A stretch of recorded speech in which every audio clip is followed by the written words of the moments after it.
ṣe ti gbọ́. Òwú tèmi lè ṣe ti gbọ́. ó lè wà dìbò dọ̀la o Kó dẹjọ́. ó lè wà dìbò dọ̀la Kó dẹjọ́. ẹ máa fi ohun tí ò dàgbọ́ yọkọ. Ó lè kọ́ ọmọlàkejì kó kàn ní sẹ́.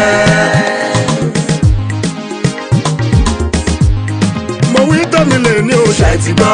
òwú tèmi lè Ṣe ti gbọ́. ó lè wà dìbò dọ̀la o Kó dẹjọ́. ó lè wà dìbò dọ̀la. tó ẹ mọ̀ pé aṣọ òpẹ́ ló kò bẹ́ẹ̀ rí tí ò bá sì nídìí obìnrin jẹ́ kó mọ́ lò gbogbo ẹ̀yin olólùfẹ́ wa olólùfẹ́ iléeṣẹ́ rédíò Àgídìgbò àti olólùfẹ́ ètò yìí ṣọ̀kan wa special tó ń ti kulu Kúnlé Hamzat jáde sí yẹn àtọ̀rọ̀ gáfárà pé ó fẹ́ ṣe díẹ̀ kó tó di pé a bẹ̀rẹ̀ ètò kódà àwọn tí wọ́n ti ń pè wá lọ́tún ló sì pé bó wá ní aago mẹ́jọ tí lu ẹ̀ṣẹ̀ àmọ́ bínú ó lọ́jà ìdí ẹ̀ ni àmọ́ Ọlọ́run ti kádàrá kí ètò ọ̀hún kọ́ tó dáadáa òun náà lọ́jà bọ́ sórí àgbàdo ẹ káàárọ̀ ẹ kú ojúmọ́ wa ẹ kú bí oru ọjọ́ bá ṣe ní gbogbo ibi tí ẹ bá ti ń gbọ́ wa lásìkò yìí. Yousuph Adebayo Gray, that's my name, and I welcome you to Shokanwa Special on Àgídìgbò 88.7 FM. Without further ado, Comrade Femi Babalola is here. Please, hello, good morning. Mo kí gbogbo àwọn èèyàn wa pátápátá láti òkè òkun dé Nàìjíríà àti gbogbo ibi tá à ń ti gbọ́ kan nìyí àkójúmọ́ àdẹ̀kù ìpàdé tèmi Shokanwa Special. Comrade Femi Babalola Ọbagun ní orúkọ mi. Thank you very much. Of course, the Honorable Speaker of the People's Parliament is also right here, Honorable Pastor Comrade Ṣẹ́gun Ògúnbàyí. Good morning, sir. Ẹ káàárọ̀, sir. Adúpẹ́ lọ́dọ̀ Ọlọ́run. Àmín. Ṣẹ́gun Ògúnbàyí ni mo jẹ́. Ẹ ṣeun. Tó ìròyìn pọ̀ o.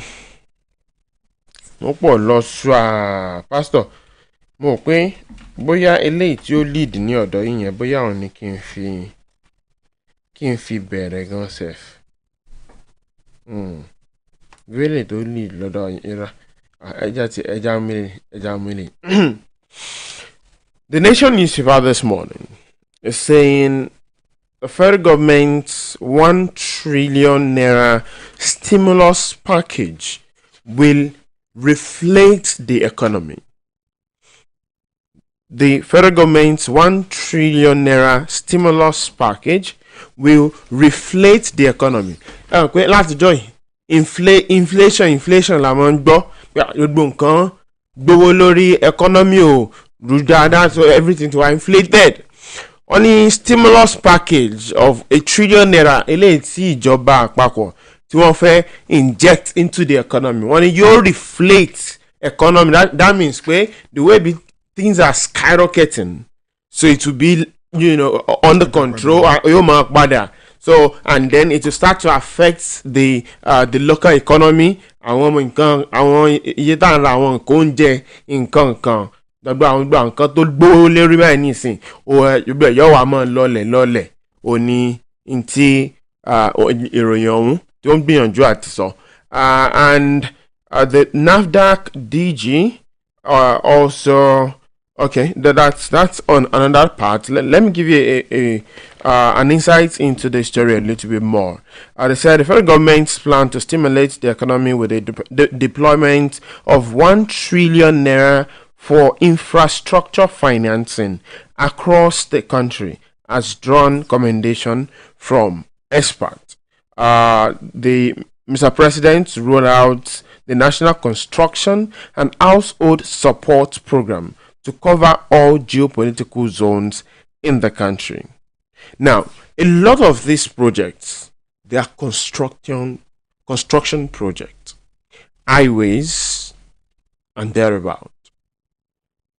Do you agree with the theory, with the insinuation that 1 trillion naira in infrastructural development would really deflate the economy as it is right now?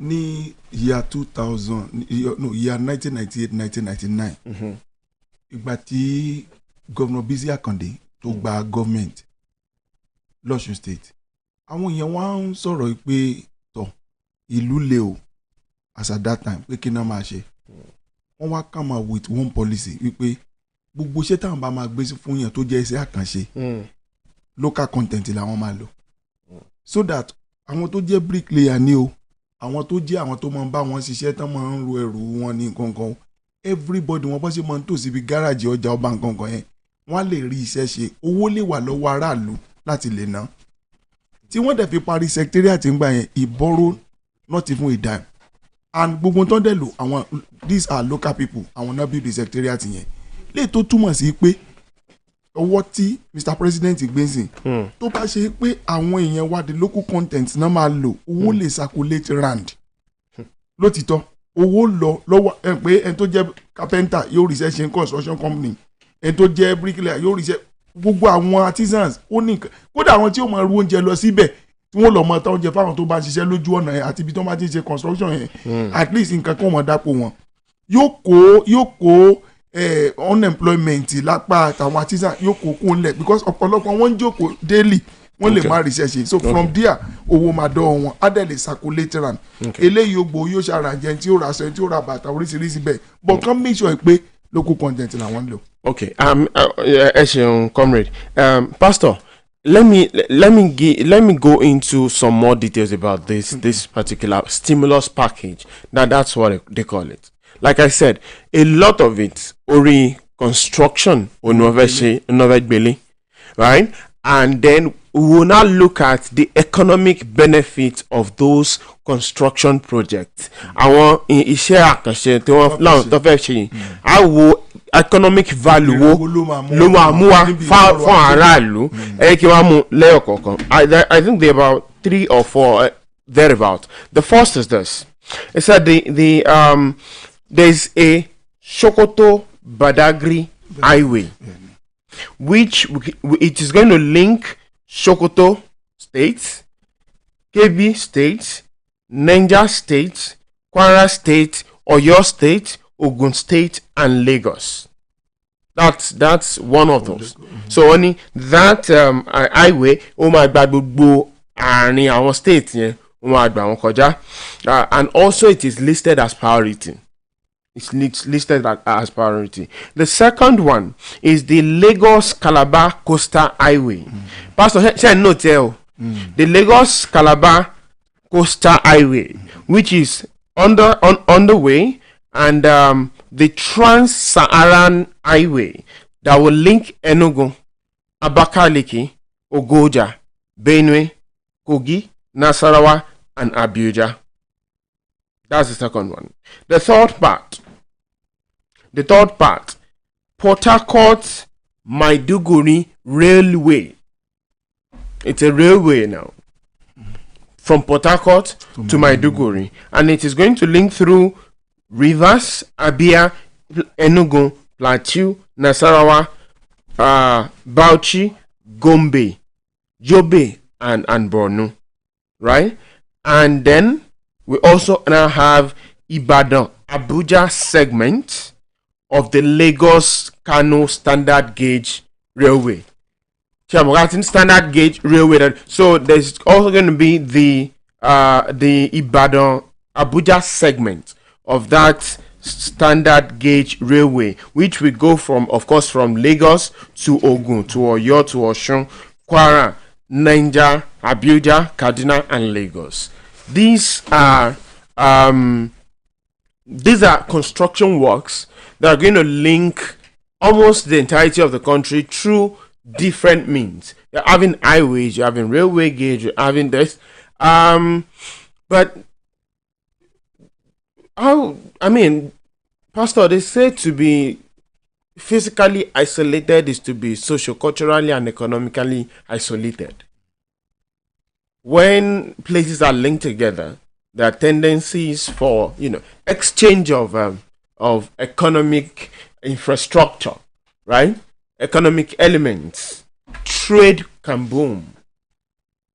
So I want us to Pastor Bayaka Muni Ori Eyoko Kokawo value tó máa fún àwọn tó máa fáwọn èèyàn. kí ni economic value wọn. Exactly ẹgbẹ́ bíi mẹ́rin ni àti kàlẹ́ báyìí kí ni ká wo economic value wọn báwo ló ṣe is it even necessary níbi àwọn ibi tí wọ́n fẹ́ gbégbá yẹn. Let's start from the first one. The first one is the Sokoto Badagry Highway, and this will go through Sokoto State, Kebbi State, Niger State, Kwara, Oyo, Ogun, and Lagos.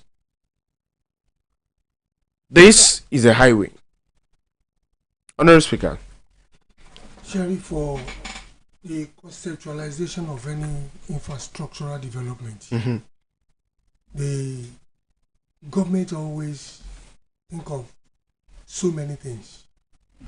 Number one, the linkages between those states, the group of people that are there, the ethnic group of people that are there, and how to link up traditionally and culturally and socially.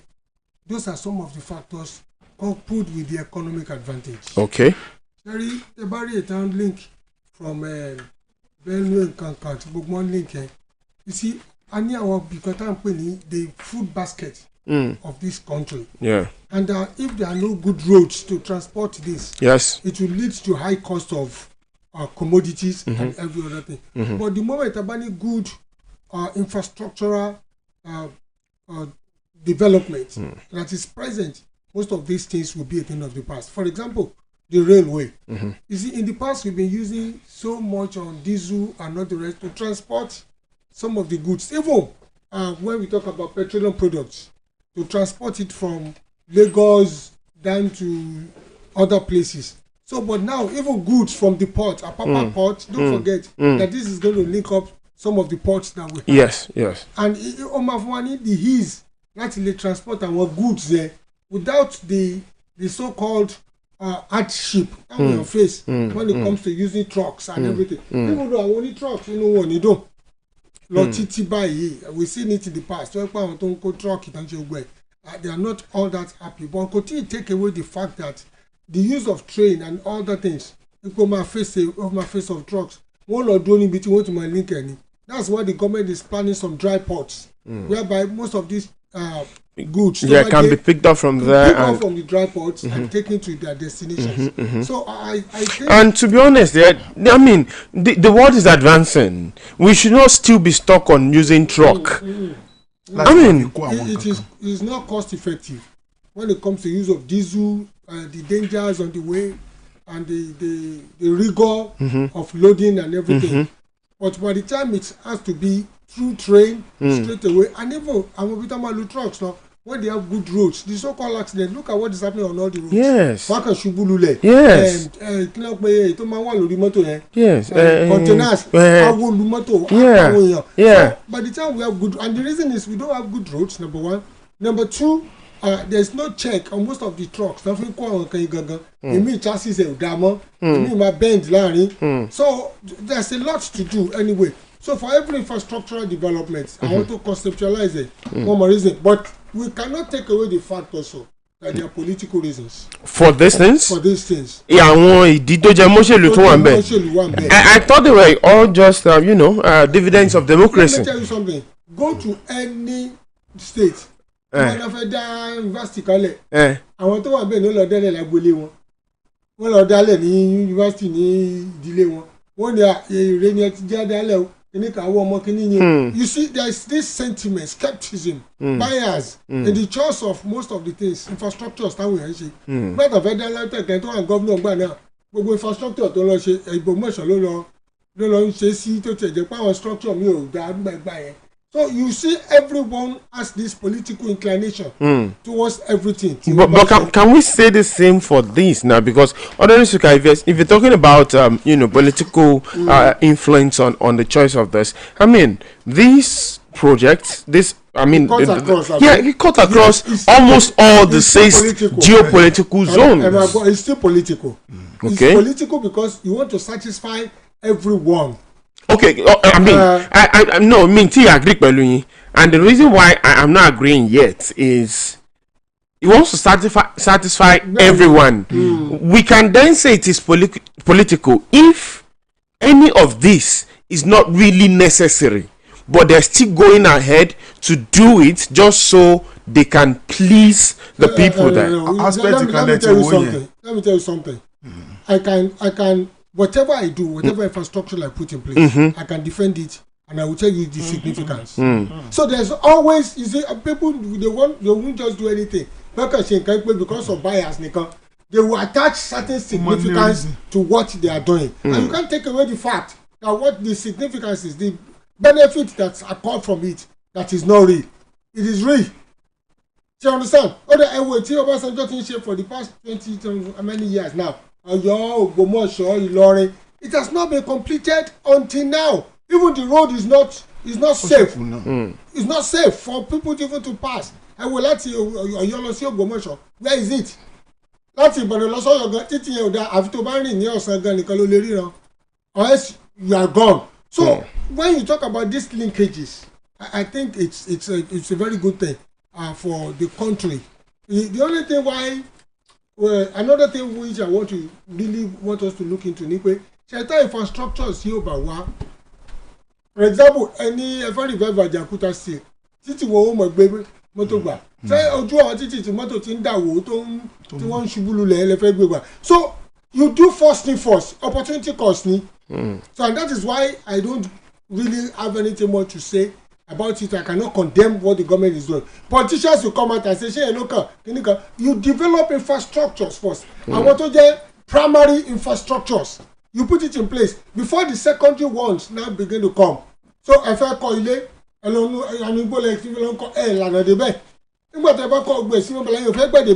the first thing is to estate agents. The first thing to come and say planning our estate agents àbí kíni tí wọ́n gbọ́ wọ́n ṣe ọ̀nà síbẹ̀ wọ́n demarcate tó jọ wọ́n rí òpó náà, so everybody knows where they are going. So why constructing before kó tó move ọ̀nà ti wà ẹni tí yóò ṣe ọ̀nà tí yóò ṣe kankan tẹni káwọn èèyàn máa gbé bẹ́ẹ̀ kí o sómi kò sí anything, you are just putting them in just serious hardship. So our primary projects máa wà ní ẹ̀ máa ń ṣe before the secondary one now comes in. So and I think simultaneously the government should be looking at these primary projects and also the other secondary projects that will make life better for the people. So that's my own take about that. I don't have any grudge about this, but they must not be too frugal. They must not be a spendthrift. They must not just spend money recklessly. There must be transparency and accountability in whatever that's been done. They do. Honorable. Well, tẹ́ bá wo ìgbà táwọn òyìnbó gan wá tí wọ́n construct ọ̀nà àti railway ẹ rí i pé gbogbo period yẹn gan wọ́n ṣe nítorí pé àwọn nǹkan kan bá lè mọ rí raw materials gbà láti kó lọ síbẹ̀. From the hinterland to the coastal area and ship it up. And at the end of the day ó padà benefit the nation náà ni. So nǹkan tán ṣe yìí náà as long as going to benefit the nation en masse kò sí nǹkan tó bá dín bẹ́ẹ̀. Ó kàn ṣe pé owó tábà náà mi mọ iye tí wọ́n dá kìlómítà kan o but kò sí kan náà máa rí nǹkan kan. But at the end of the day kọ́sà fún wa ní very solid ọ̀nà very solid railway kìíní tó ṣe pé at the end of the day èèyàn mọ̀ padà praise wọn lọ́jọ́ iwájú ìṣẹ̀lẹ̀ tí wọ́n dà tó ṣe pé ó máa wúkọ́ at the end of the day so ìyẹn ní kankan wò as long as going to irú Lagos kò tí kò ṣe. mọ́tò yẹn tún mọ bẹ́ńdì rẹ̀ ọ̀nà ihò pọ̀ èèyàn gbọ́dọ̀ ra mọ́ra pẹ̀lẹ́ rìn so èèyàn otherwise wàhálà wà so ó kàn ṣe pé káwọn nǹkan tó bá máa ṣe then mo mọ̀ pé economic importance ẹ̀ ṣì máa fojú wọn even far beyond this. Okay, no problem. Now let's move on to this, and this is closer home now. We're going to Osun State. Okay. Governor Ademola Adeleke unfolds action plan for agriculture in Osun, and the promising farm inputs and tractors to farmers. We know that almost every administration, particularly for states that are agrarian, should prioritize agriculture. Typical example, Oyo State, agriculture should be one of the most important sector. A number of other states too. But can we say the same about Osun State? Cherry Osun, agrarian community. Okay. Please, I beg you. I beg of you. We have policies that have somersaulted. Child. that have not yielded any results. We don't look at it as a success. We don't look at it as a yardstick for success. It's policies that have somersaulted. In this age, we are talking about agriculture. You can't talk about agriculture without technology. How many of them have spoken about technology? Even the so-called agriculture to watch it. For goodness sake, I told you the last time. I can't lọ sí Ṣakí. Go teach sí wọn lọ́rùn. Kó lọ march. Kó lọ deceive governor. From my own local government, ọmọ mi wà ní wọn. Àwọn ọmọ ẹgbẹ́ láti Ṣakí wọn. Wọ́n kàn dà wọ́n lẹ́ẹ̀ ni wọ́n ṣe kankan fún wọn. And you call that agriculture? You want to use that as a yardstick? As a model? Which model? Please. When we are talking about it, I'm about to just agriculture in general perspective. I'm not state you cannot if you rubbish another state. I mean, but then this is the Osho state. Each one in their own perspective. Yes, that's Let's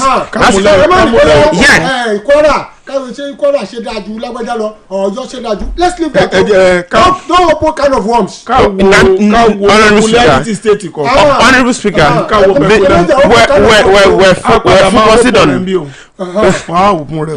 we're focusing on Osho State. You mentioned your state. I said agrarian. I said agrarian state. We are talking about issues that are germane and that has to do with the people, the life of the people. We don't do with deception in this place. It's not about deception. It's not about propaganda. What are our grant? Kilo our grant. In Osun State, gẹ́gẹ́ bá ṣe sọ́nsìn agrarian community lọ́dọ̀ wa lọ́sùn ẹ ṣe. Number 2, nígbà tá a wà ní Old Oyo State, local government ń gbé àgbàdo mo rántí dáadáa. Ní local government tí mo ti wá, which is Ìfẹ́lódùn local government, ibà ni wọ́n dá oko àgbàdo sí. I am talking of, my God, mi ìmọ̀ iye kìlómítà, mi ìmọ̀ ó ti pọ̀ jù. Wọ́n dẹ̀ affect ó ní nǹkan tó máa jẹ́ fún wọn. But gbogbo ìgbà tí mo sọ ológun ló wà ní gọ́ọ̀mẹ̀ntì. Ìgbà táwọn alágbádá dé, wọ́n ti ẹ̀ sọ nǹkan kan pa ẹ̀ mọ́. Eléyìí tó fa nǹkan tọ́sùn state ti ṣe mo lè sọ pé bóyá 2 reasons. Ṣẹ́rí mo rí fídíò kan nípa Ọ̀yọ́ state níbí tí wọ́n kún farmers lọ sínú oko tí wọ́n sọ pé wọ́n fún ọ ní tractor they will pay half nǹkan kan bẹ́ẹ̀ mo sì ní fídíò yẹn bí mo wá send kíní ẹ̀ sórí platform lọ́sùn ipe wítù Ọ̀ṣun náà lè lóru opportunity platform tí mo dẹ̀ send ẹ̀ sí platform tí mo mọ̀ pé àwọn tó jẹ́ aláṣẹ wọn rí wò ni.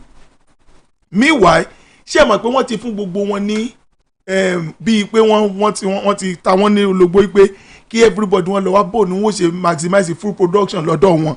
Eléyìí mú kí ó jẹ́ kí gọ́vnọ̀ kọ̀ọ̀kan lè jókòó the state government kọ̀ọ̀kan ó jókòó á ronú ọ̀nà wo ni mo fẹ́ what are the things tí mo lè tap tí oúnjẹ ó fi pọ̀ lọ́dọ̀ mi in tó fa nǹkan táwọn náà fi gbé gbèsè nìyẹn.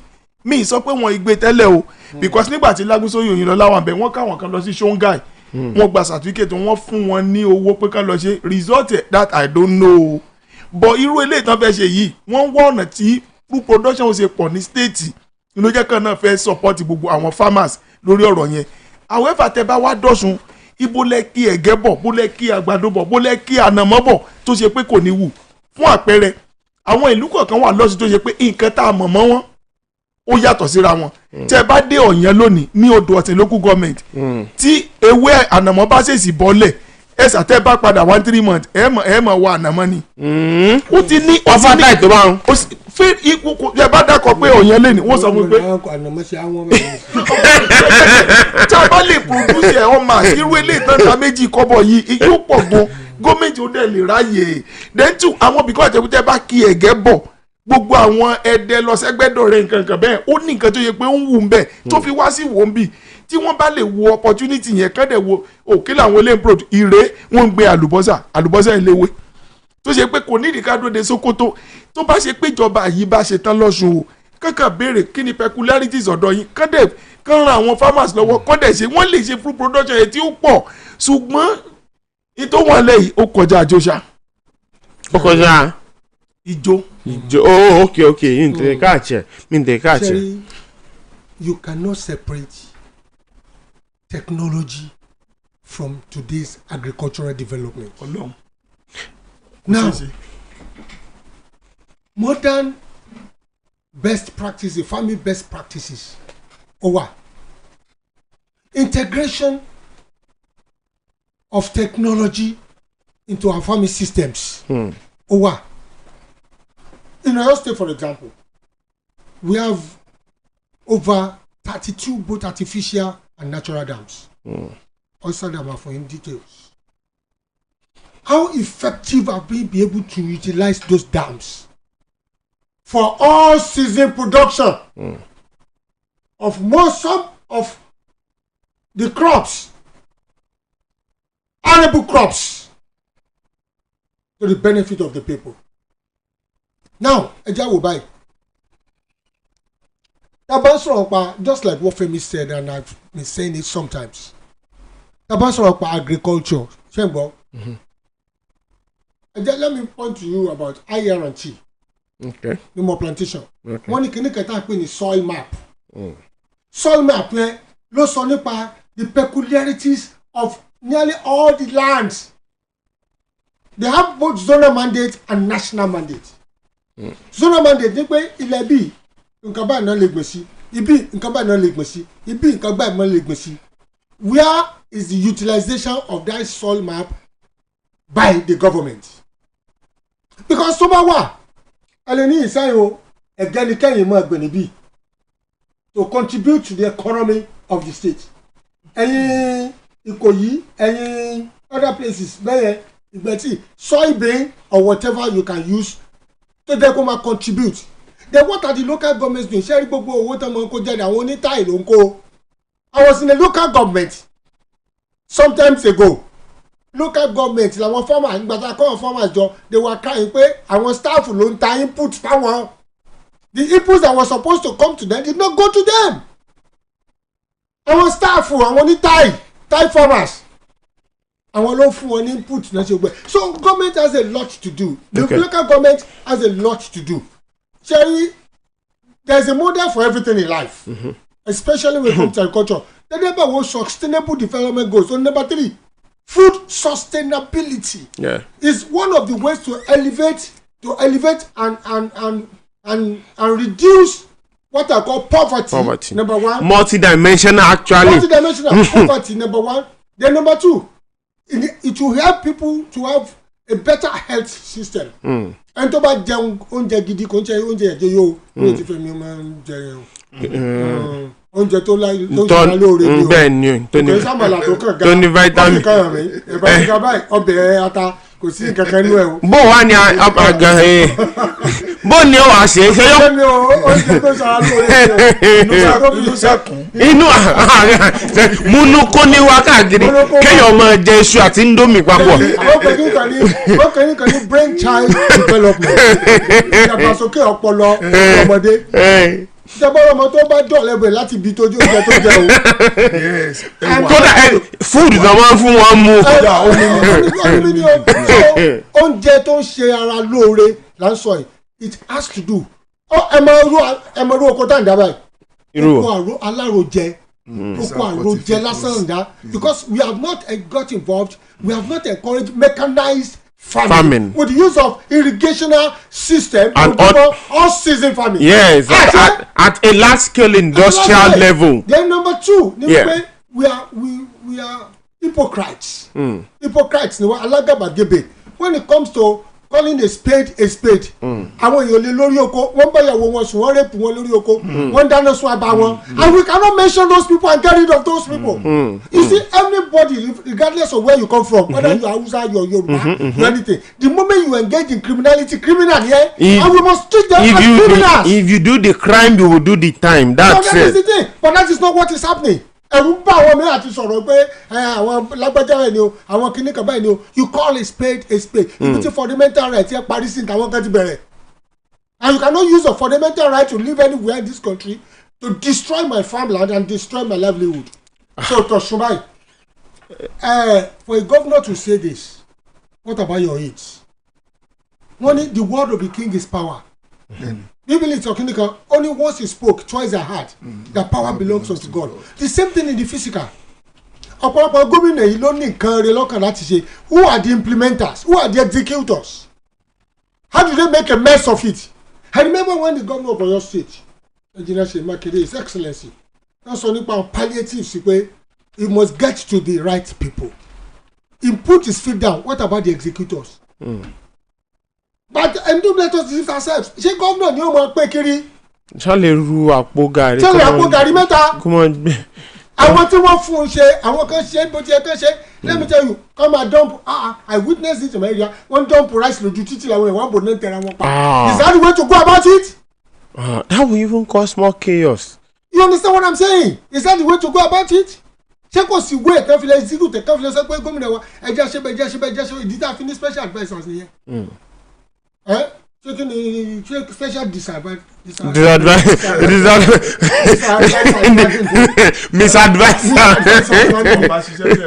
because this is the reason why we have people around that will collaborate with the government to achieve its goals. What they achieved also good planning. I mean, without the use of technology. Tẹ̀wọ́n sọ̀rọ̀ pa input nǹkan kan náà fi ṣe. Input ni wọ́n sọ o. Input nìkan kan náà fi ṣe. Input náà làwọn sọ o. Input báwo. Ìṣeré. Input nìkan kan ni farming, my dear brother. Ẹnìkan tiẹ̀. There's a lot to farming. Ẹnìkan tiẹ̀ wọ́n kọ comment kan síbi. Mohammed Ọlárẹ̀wájú wọ́n ní I disagree with you, sir. We don't need anything to do with technology because we were doing farming before technology. Subsistence farmer we are subsistence farmer. Are we going to continue on that? The technology way is corruption. No, subsistance Adnan sọ ni pé ṣe landscape farming. Absolutely wrong. Ṣe landscape farming lásán. Technology nìkan ní signal to that. That is it. Good signals. Tí ó tètè wá bí wọ́n tètè harvest. Technology ní kí àwọn extension agents right equipment láti lò. Technology ni can work on fine irrigation system that produces. Ibi room pẹ̀lú ẹ̀sọ́ fọ́sì pé kán mọ àwọn ibi tí soil wọn kọ̀ọ̀kan ti dà. It's part of technology na soil mapping. Technology ni soil mapping. What is he talking about? No, are we going to remain as a peasant cultivator? So torí kankan bàbá wa ń ṣe tẹ́ fọwọ́ ọkọ̀ làwọn kó kiri báyìí. Ọkọ ni o. Ọkọ̀ àròjẹ náà. Ìwé kíkọ láìsí ọkọ pẹ̀tì àdá kò pé o. Kò pé bàbá yìí ìwé kíkọ láìsí ọkọ pẹ̀lú àdá kò pé o. Kò pé. Láì lọ roko etílé. Indọ́kọ̀ wa ni ẹ̀ náà. Technology is multi-dimensional in the farming system. For you to get the best farming system, you have to include technology. And that's what I'm saying. Àwọn kìnnì kan wà tó ń kọ Benin tí ó tún ṣe tractor tó pọ́ lọ́wọ́. Bẹ́ẹ̀ ni wọ́n gbé. Táwọn Chinese lò tẹ́sí bẹ́ẹ̀ fúnra ẹ̀ lọ́wọ́ máa kọ́ lọ. Àti ò bá lè ra tractor. Ó lè lọ́wọ́ lọ́wọ́. Number one yẹn don't move well. So you understand? Number two, we have best farming systems in the use of irrigation. So you understand? In Egypt, in Israel. Why is Israel producing so much? The desert, then you want desert area, and they are producing so much. They are exporting food. What are we exporting here? Africa gbé lọ Nigeria Republic, gbé lọ ká tún dá padà wá ká tún wá tà fún wa. No, the funny thing. Torí owó wa tó ti lulẹ̀ báyìí. The funny thing ni pé tẹ́ bá wo nǹkan tí US gbé jáde njó ni issue Ghana wọ́n ti gbé sínú pali. I saw it. Made in Ghana. Irú kíni yẹn. Ẹ má worry. Àná òrìṣà á ṣe ànàmọ́. Nàìjíríà èmi ẹ̀ sọ pé àṣà ànàmọ́ lọ́dọ̀ yóò jẹ́ òní. Màlúù ń jẹ kókò. Gbogbo olùkọ́ bẹ́ẹ̀ yà lè ṣe. Ẹ má worry a máa export ànàmọ́ láìpẹ́ yìí. A kọ́ sí made in Nigeria. No. Made in ànàmọ́ kí ó mọ̀ nǹkan ànàmọ́ dáadáa o.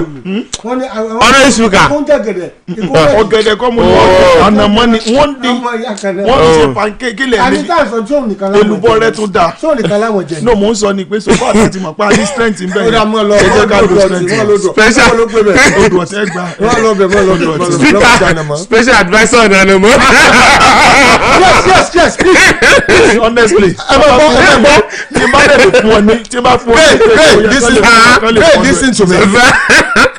When you look at Agric Institute, we have people that are assigned to different produce and crops, both arable and cash crops. People to do the permanent. And we want to pay ewédú nìkan ni ó specialized lórí. tó dẹ̀ mú. Are you getting it? But are we integrating? Integrate what? Institution kan like an korisi. Integrate kini. And what of the others? And I hot one be. Yes. You understand? Yes. IRT on the mandate one. Yes, national mandate and zonal mandate. Are you using them? Number 3. Same but most of it. This spring one be. That one be. On the mandate one both zonal and national mandate.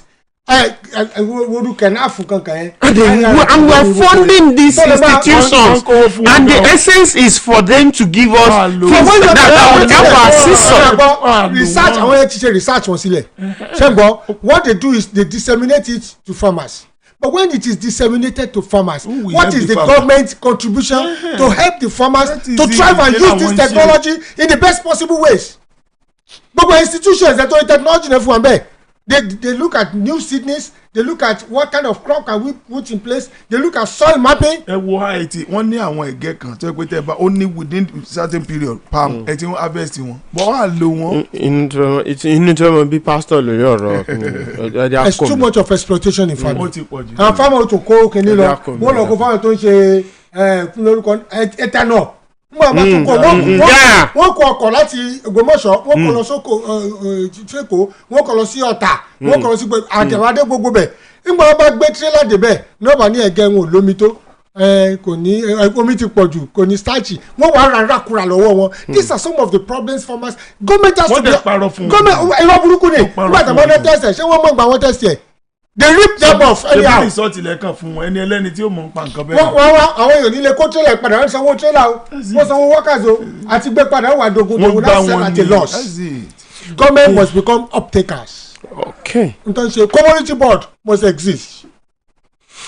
Now, Honourable Speaker, permission to move on to the next story. Bàbá táyà mọ̀ sọ̀rọ̀ yìí lọ. Wọ́n yàn àwọn farmers jẹ ni. They are not helping farmers at all. They hypocrisy pọ̀ gan. And then psychophancy àwọn tó tún yí àwọn olóláṣẹ̀ká ó wá ń kill innovations àwọn farmers gangan fúnra wọn. It's killing it, discouraging them. On the 29th of May last year, President Bola Ahmed Tinubu was sworn in as the President of the Federal Republic of Nigeria. We had people who were, of course, running with him in the run-up to the elections. Peter Obi is one of those people with significant clout. But bigger than that, before the 29th of May, what we had was President Muhammadu Buhari. I just move. In fact, yes or no question. Yes, question. I get. Jambu no. Yes or no? Explanation. Yes or no? Yes or no? Explain no. Either yes or no. What's in between? So yeah. The policy of President Buhari and President Tinubu on security, is it the same? No. Or are they different? No, could the same. Good. And you sir? Yes or no? Are they the same? They can never be the same. Good. On the respect for the rule of law, are they the same? No. Yeah, one the same. One the same. Yes. One the same. Yes. One the same. Are you? On fiscal responsibility, are they the same? No. One the same. What's that? Tabade. Our say written. Yes or no, right? Objective. Subjective kan kikini. Objective àti subjective. Our CS nígbà tá bá dé. Pẹ̀lú àwọn bàálù kan fò. Àwọn owó kan wà tá ti fi ra àwọn bàálù kan àti ẹwò ẹja kọ́ lọ kàròyìn. Nígbà wá dé. kan wà láfiní. ká má fi ti òdàkọ̀ yọ̀kọ̀. olè kan kó lágbèjì. 88.7 FM. ó ti bára ọ̀tún ó tún ti fagbára kágbára. Adam's Desire amárale kókókó. Nature's Field Adam's Desire. ó tún dé kókókó bí ọ̀tá. ìlọ́po agbára. lóògùn Nature's Field Adam's Desire bá dé lọ́wọ́ yìí. wóró méjì lẹ́ẹ̀ máa lò lójúmọ́ fún dídí ọ̀sẹ̀ méjì kẹ́lẹ́ irinṣẹ́ lẹ́kùnrẹ́rẹ́. egbògi ìbílẹ̀ la fi ṣe. lílò rẹ̀ sì fini lọ́kàn balẹ̀. ṣùgbọ́n ṣá o. ó ti lágbára ju ti tẹ́lẹ̀ lọ sà. bó ti wá kún fún agbára. bẹ́ẹ̀ náà ni ìrísí rẹ̀ ti yàtọ̀. ó ti wà káàkiri ilé ìtajà oògùn òyìnbó. jákèjádò orílẹ̀-èdè Nàìjíríà. oògùn Nature's Field Adam's Desire. orílẹ̀-èdè Amẹ́ríkà ni wọ́n ti pò pọ̀ tí wọ́n gbé jáde. iléeṣẹ́ Silken Limited Nature's Field ló ń pin tó ń ta. fún ẹ̀kúnrẹ́rẹ́ àlàyé ẹlẹ́gbẹ̀ sórí àwọn nọ́mbà 08071891904 tàbí 08075091020. oògùn Nature's Field Adam's Desire ló ń bá yàrá rẹ̀ dìgbò lọ́kọ pẹ̀lú ìtẹ́lọ́rùn tí ò láfiwé. gẹ́gẹ́ láago 9 àárọ̀ lù láti iléeṣẹ́ rédíò àgídìgbò 88.7 FM Ìbàdàn. It's 9 a.m. on Agidigbo 88.7 FM.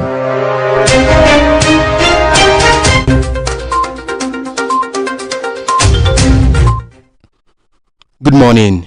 This is the news at 9 on the most listened to radio station, Agidigbo 88.7 FM, Ibadan.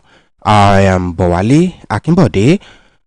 President Bola Ahmed Tinubu will flag off construction on 107-kilometer section Lagos to Calabar Coastal Highway in August, covering Cross Rivers and Akwa Ibom State. The Minister of Works, Senator David Umahi, made this announcement in Uyo while addressing Senate President Godswill Akpabio and other stakeholders yesterday. Governor Ademola Adeleke of Osun State has opened up on the plans of his administration for the agricultural sector, assuring stakeholders that farm inputs, tractors and issues of food security are being addressed by his government.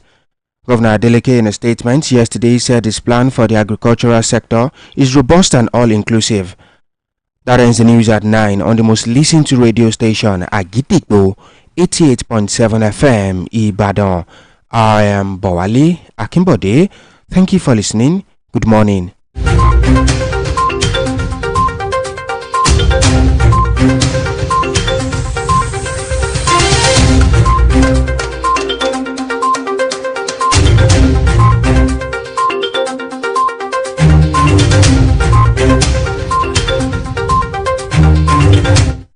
Ẹ káàárọ̀ o, ìròyìn aago 9 àárọ̀ rèé láti iléeṣẹ́ rédíò Àgídìgbò 88.7 FM ìkànnì àkọ́kọ́ táyé ń gbọ́ jù lórí àìtà ìgbéléwọ̀n.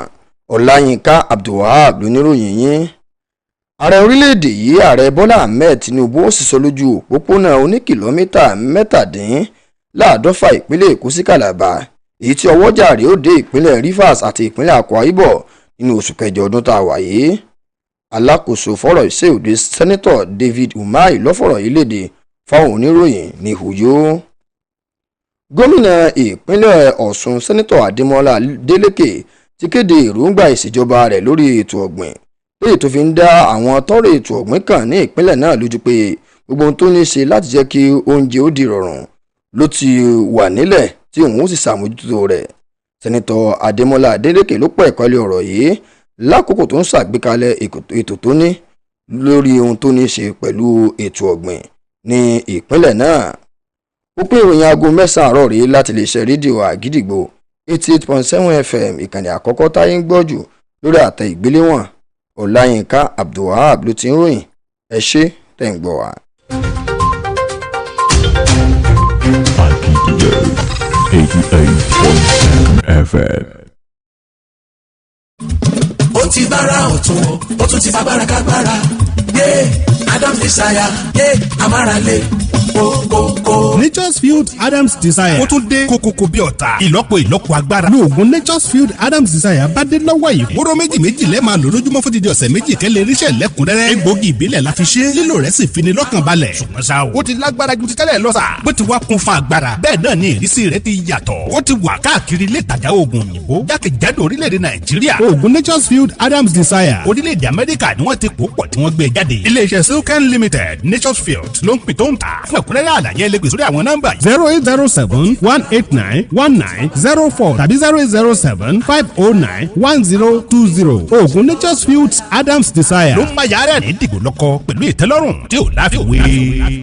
iná lè láì wà iná ilé rọjí òkú olówó oṣù mẹ́ta òkú òtòṣì oṣù mẹ́fà òkú ọlọ́mọ àṣẹ ìṣetán. ó pé ọdún mẹ́rìndínlógójì 36 years tí bàbá wa onínúure abiyamọ tó mọyì ọmọ dójú ikú alihaj abdulgani ọlámbíwọn nínú gbàdámọ́sí ìṣọ̀láre bíi àgbáre darapọ̀ máwọn bàbá ńlá wọn ní ọgbọ̀njọ́ oṣù kẹfà ọdún 1988. abiyamọ tí ò fi ọ̀rọ̀ ọmọ ṣeré kí ọlọ́run ọba àlá bá wa tẹ́ wọn sáfẹ́fẹ́ rere àmín. ìṣọ̀lá ọ̀sá ọmọ olómù apèrán ọmọ ọlọ́rọ̀ agogo sùnre o títí a ó fi pàdé ní àlùjọ́nà onídẹ̀ra. olùkéde alihaj adékúnlé muritàlá gbàdámọ́sí lórúkọ àwọn ọmọ àtọmọ ọmọ.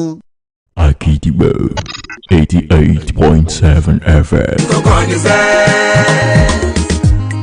tàbá ní kókó wa o a ò lè sọ. tàbá ní kókó wa o a ò lè sọ. o lè kẹ́ ẹni tó kàn wá o láàfin ní. o lè kẹ́ ẹni tó kàn wá láàfin ní. ká má fi ohun tí ò dákọ̀ yọ̀kọ̀. o lè kọ́ ọmọlàkejì kókó ní sẹ́ẹ̀. tàbá ní kókó wa o a ò lè sọ. tàbá ní kókó wa o a ò lè sọ. o lè kẹ́ ẹni tó kàn wá o láàfin ní. o lè kẹ́ ẹni tó kàn wá láàfin ní. ká má fi ohun tí ò dákọ̀ yọ̀kọ̀. o lè kọ́ ọmọlàkejì kókó ní sẹ́ẹ̀. tàbá ní kókó wa o a ò lè sọ. tàbá ní kókó wa o a ò lè sọ. o lè kẹ́ ẹni tó kàn wá o láàfin ní. o lè kẹ́ ẹni tó kàn wá láàfin ní. ká má fi ohun tí ò dákọ̀ yọ̀kọ̀. o lè kọ́ ọmọlàkejì kókó ní sẹ́ẹ̀. tàbá ní kókó wa o a ò lè sọ. tàbá ní kókó wa o a ò lè sọ. o lè kẹ́ ẹni tó kàn wá o láàfin ní. o lè kẹ́ ẹni tó kàn wá láàfin ní. ká má fi ohun tí ò dákọ̀ yọ̀kọ̀. o lè kọ́ ọmọlàkejì kókó ní sẹ́ẹ̀. tàbá ní kókó wa o a ò lè sọ. tàbá ní kókó wa o a ò lè sọ. o lè kẹ́ ẹni tó kàn wá o láàfin ní. o lè kẹ́ ẹni tó kàn wá láàfin ní. ká má fi ohun tí ò dákọ̀ yọ̀kọ̀. o lè kọ́ ọmọlàkejì kókó ní sẹ́ẹ̀. tó ẹ ṣeun ẹ káàbọ̀ padà sí orí ètò ẹ mọ́ bí àdó pé ká tó lọ mọ fún pásítọ̀ àti Fẹ́mi Babálá ní exam wọ́n ti ṣe objective ó wá kù essay báyìí nígbà tí mo béèrè ń pa ọ̀rọ̀ rule of law ìbọ̀wọ̀ fún òfin orílẹ̀-èdè mo bí pé tẹ́ bá fi ìjọba tàná wé tòní kí ni position ṣé wọ́n jọ ṣé ó similar àbí wọ́n yàtọ̀ ó dà pé yes lẹ́yìn no lẹ̀ mú lẹ́ẹ̀kan no pé wọ́n jọra wọn àbí honourable speaker náà ó dà pé no làwọn náà mú but okay now ní ìsìn báyìí ẹ wàá sọ no yín pẹ̀lú àlàyé because as it is right now the leader of the independent people of Biafra IPOB, which of course is a proscribed organization designated as even a terrorist organization by some agencies. The leader of that group has been in detention for quite a while now. That's what I see Ààrẹ àná President Muhammadu Buhari that's wà ní láti Israel àbí nǹkan láti lọ mọ́ wa Israel láti lọ so àtìgbà náà ló ti wà ní àhámọ́ wọ́n gbẹ́jọ́ lọ ilé ẹjọ́ dájọ́ ní pé kí wọ́n kọ́ fún wọn ní bail wọ́n máa lọ pẹ̀lú bóyá ni wọ́n ṣe kọ́ sáà máa lọ ní àwọn ó lẹ́jọ́ jẹ́ o àwọn máa lọ ní pẹ̀lú àwọn onídùúró rẹ̀ ráì. Since then the situation has not changed. Nnamdi Kanu remains in detention. We thought this was an hardcore policy by an administrator, a leader, a president that has a military background. if you understand what I mean. When Buhari was in power, we're looking at it that this is a president who understands, who is coming from a place of military background. And that's why he's taking no, he's saying no, even to the court. But this situation, this current president does not have that. So he's not an hardliner in that regard. He's not a tough hand in that regard. So there are some expectations that things would somewhat be different, particularly with the rule of law. Nnamdi Kanu still remains in detention despite court order. How do we justify that? Ṣẹ́rí lórí àárín yẹn omi President Bola Ahmed Tinubu wọn ti ṣe dáadáa tó láàrin yẹn. Ìdí ni pé ìgbà tí wọ́n fẹ́ gbé Kanu wọ́n gbé nítorí pé ẹgbẹ́ tó belongs which is IPOB wọ́n fàjàngbọ̀n fàkàjà wà ní area àtàntì operate wọ́n ń pààyàn wọ́n ti ń sọ gan pé ó ní time táwọn ọlọ́jà lè jáde bóyá every Tuesday wọn gbọ́dọ̀ bọ́ta gbogbo ló jẹ́ kí former president immediate past president kó gbé ó dẹ̀ra fi sí àtìmọ́ bọ̀ ìgbà tí ilé ẹjọ́ dájọ́ wọn nìkan fi wọ́n sílẹ̀ expectation tèmi ni pé ó yẹ kán lè tẹ̀lé nǹkan tí kóòtù sọ ẹ má gbàgbé pé this is a democratic setup and tó bá dẹ̀ ṣe pé democracy yẹn la fẹ́ follow the rule of law must be one of the things tó ṣe pé a máa follow within the dispensation so far tí ó ṣe pé kóòtù ti dájọ́ pé lágbájá wa máa lọ o tó dẹ̀ pé wọ́n ní kan grant wọn bail ìyẹn ò mí pé wọ́n ní yọjú sí kóòtù mọ́ nǹkan tí wọ́n ní ni pé àwọn tó lè stand fún wọn láti wọ́n ní dúró láti wá gbọ́ lọ́bì kankan tó bá dẹ̀ àwọn fẹ́ rí okùn ìdí okùn tó wà ní di abẹ́rẹ́ rẹ̀ láti ṣe ìgbàkigbà tó bá dẹ̀ fẹ́ rí ẹ̀rẹ́dì láti produce ẹ̀ afẹ́ rí o ó yẹ kán ti jẹ́ kó máa lọ. no matter the offence the bail terms were stringent our conditions wọ́n fún wọn before the bail were stringent. So in that case ó yẹ kó ṣe pé based on that wọ́n á fi wọ́n sílẹ̀ pé lágbájá wà máa lọ láti tì wọ́n mọ́ bẹ́ẹ̀ yẹn ó fi ẹ̀pá wọn gangan fúnra wọn tẹ̀ lófin tẹ́yìn gan tẹ́ bá wá jádarí ò bá ti tẹ̀ lófin bẹ́ẹ̀ yẹn wàhálà ni kò dáa sẹ́rí kò sí in tó ń jà fún kí nìkan tó ń béèrè fún ọ̀rọ̀ pé àyànra jẹ́ ó dáa fẹ́ máa lọ Biafra adẹ̀ni lóòótọ́ we don't want that kind of decision and tá a fẹ́ ni pé we want to be a united Nigeria tẹ́yìn kan bá wá ń call fún wípé kí ẹlẹ́yàmẹ̀yà wà kí kálukú máa lọ. ẹni tẹ́ bá wò wá ẹni lórí kan ní YouTube àti Facebook wa àwọn ọ̀fọ́nà náà lè rí o. good àwa ò fẹ́ nígbà tá a dẹ̀ ti fẹ́ ọ̀nà míì wà tá a fi lè gbà bá wí wọ́n dẹ̀ ti mú wọn ti jù sẹ́wọ̀n gbàtọ́ dẹ̀ ti ní kán tú sílẹ̀ honestly speaking anything outside that tó fi hàn pé a ti relegate court pé court ò ní túmọ̀ àti pé gbogbo ìdájọ́ tó ń ṣe kò bí ìgbà tí wọ́n kàn ń gbà yẹn yẹn ju pé lágbájá ẹ lọ ṣe báyìí ni. mo fẹ́ kí president fọ̀nà ọ̀nà míì wò tàbí ká fojú míì wò ọ̀nà tá fi lè da arákùnrin yìí sílẹ̀ míì wá o ó wá lè ṣe pé political reasons wà o tí wọ́n fi dá sílẹ̀ fún àpẹẹrẹ mímú wà ní o látọ̀dọ̀ tèmi wọ́n lè fi Kanu negotiate second term olóṣèlú kò sí tán lè lò ipe òkè ó máa fi Kanu lẹ̀ bọ̀ bó lọ́rọ̀ bomi ní 2027 so towards that time wọ́n lè release Kanu èmi rò bẹ́ẹ̀ ni o wọ́n lè release Kanu kò sí tó lóṣèlú kò sára tán lè dá but irú sìn okun tí ó ruru wọ́n dẹ̀ ti ṣàlàyé ẹ̀yin náà gbégbèsè láti mọ́ gbégbèsè kò dáa pé wọ́n bọ̀wọ̀ fòfin tó. Speaker sir mo fẹ́ I want to put a little bit more context to this before getting your response. The United Nations Security Council, the UNSC. Sir, the UNSC has 5 nations that has veto powers and a larger house.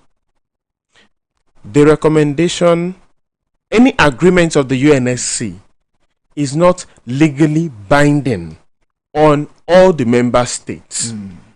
Àjọ àgbáyé là ń sọ yìí o. Security Council, yeah. Tó bá make decision, it is not binding. Ó ń jẹ́ pé dandan ó gbọ́dọ̀ ṣe. The ICJ, the International Court of Justice in Prague, they recently issued an arrest warrant for the Israeli Prime Minister Benjamin Netanyahu. In fact, South Africa brought up the case at the ICJ.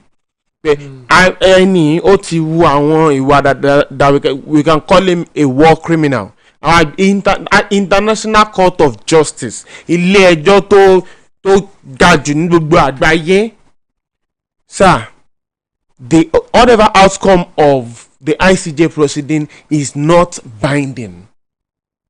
But you know what is binding?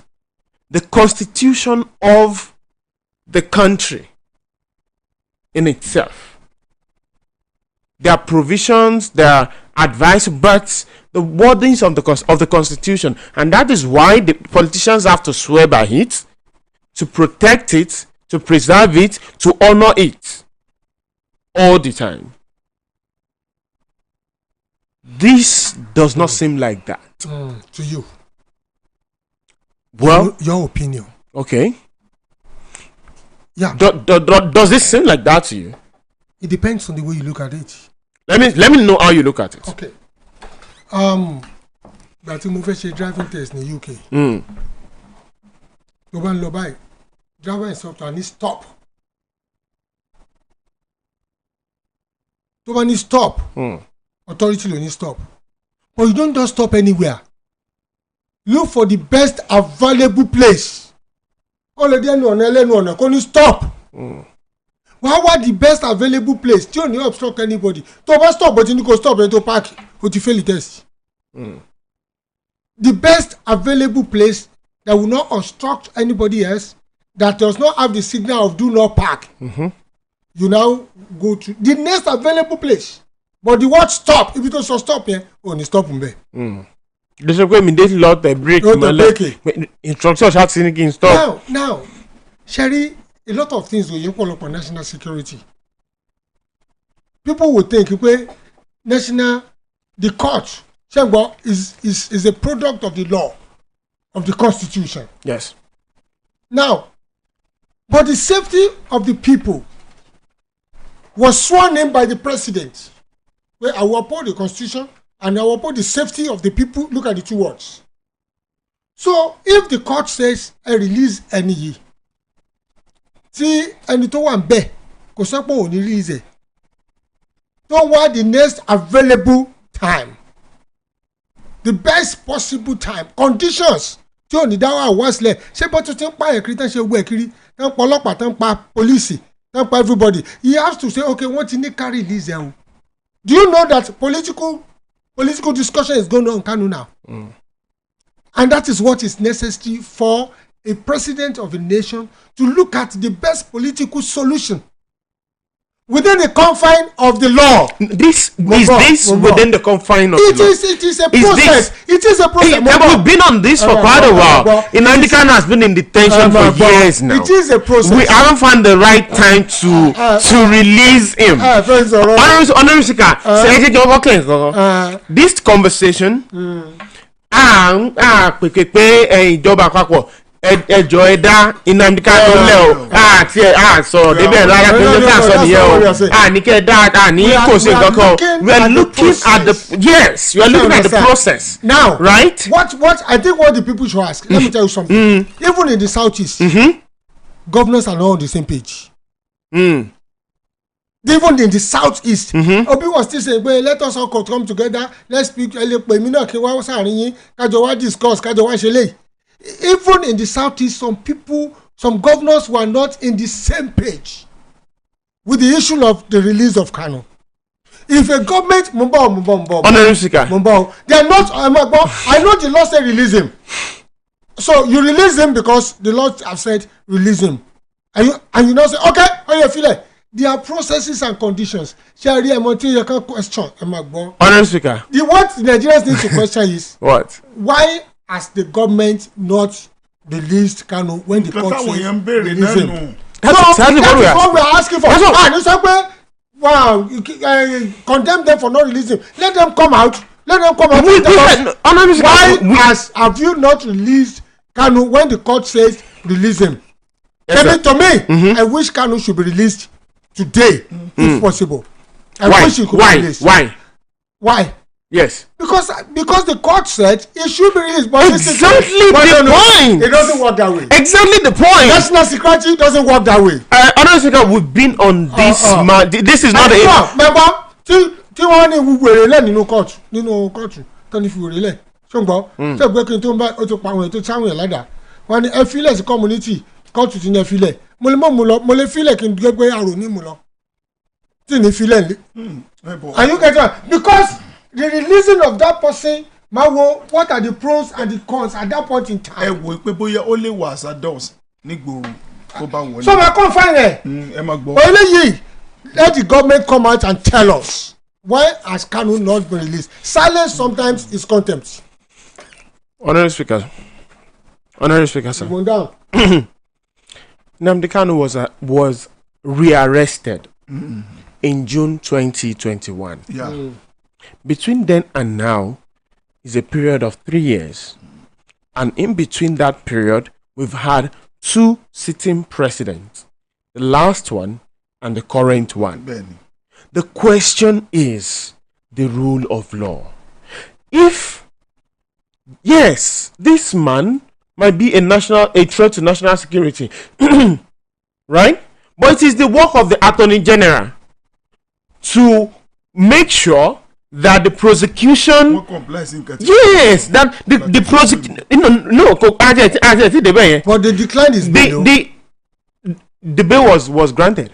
But they declined the bail. It was granted. The bail was granted. It is the responsibility of the Attorney General of the Federation to build up a solid case. Tàbá mọ̀ pé ẹni yìí àti lè fi sílẹ̀ kó máa lọ. Àti lè fi sílẹ̀ kó máa lọ. Àwọn pé ó lè dá àwọn. There must be reasons. There must be reasons, and then it will be the job of the prosecutor through the Attorney General to build a watertight case.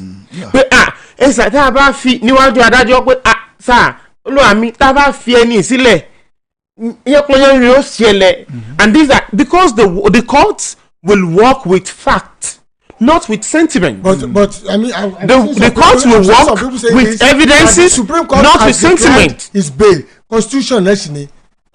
What is decline bail? The Supreme Court has declined bail. Tó bá ṣe pé appellate court ló túlẹ̀ tí Supreme wá ní pé kó má lọ ó yàtọ̀. What is decline bail now? But to me, ó dàbẹ̀ pé Mr. President still need to look to Kanu's issue from another angle.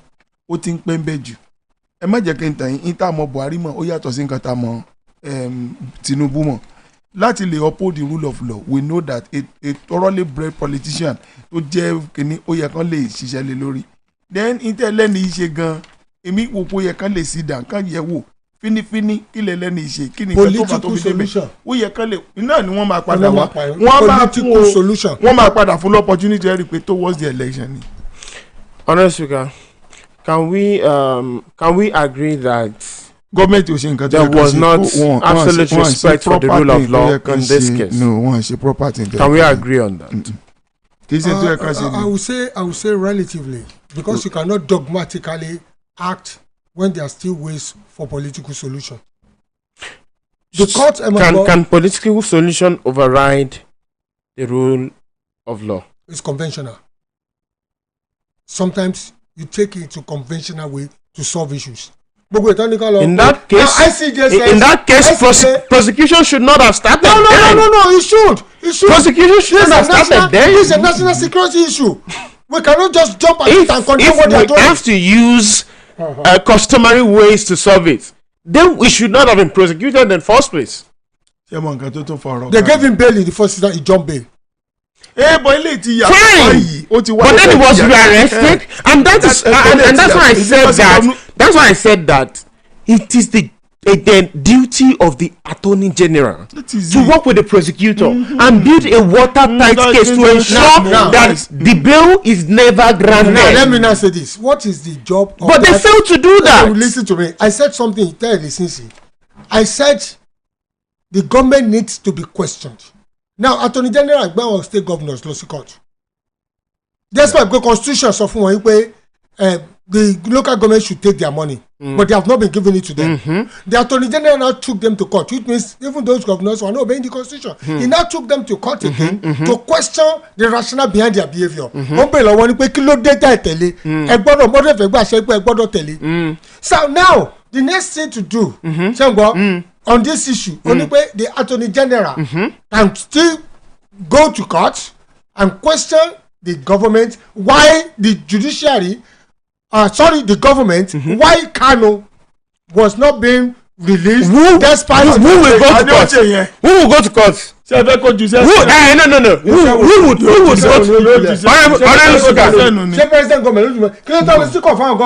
Honorable Speaker, you're saying that the Attorney General will file a case to the court and say why hasn't the release of Kanu, why has it not been done? By who? By the president that I'm serving under him.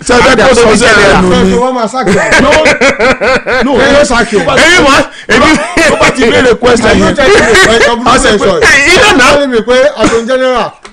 Stooge ni fún president. Èmi sọ. Èmi sọ. I don't have an opinion. tó wà nísìn ó lè disregard òfin tí president bá ní ó disregard. appellation tẹ̀kun Lateef Fagbemi ó lè disregard ẹ̀ tí president bá ní kó disregard ẹ̀. bẹ́ẹ̀ ni àwọn ni wọ́n sọ bí tí ó fokùn sí. Ṣé kó máa lọ lọrin báyìí. Wọ́n ti dágbére pọ́dún mẹ́jọ ní bàbá olú. Ìyọjú sí iye tí ẹ sà pa ẹ wá fẹ́ yọ̀rọ̀ bá ń ṣe lọ́dún kan. Ẹni ẹlẹ́ni. Well, like we said, ẹ̀yin tí ẹ̀yin gbọ́ wà tẹ̀yìn bẹ́ẹ̀ ń wò wá. Kókó bí ọ̀rọ̀ tá à ń sọ yìí, we're not advocating the release of Nnamdi Kanu. We're not keen on the government, should do this or should not do this in this case. But what we're saying is a responsible government has to all the time have absolute respect for the rule of law. It is Nnamdi Kanu today. It could be anybody tomorrow. And that's it.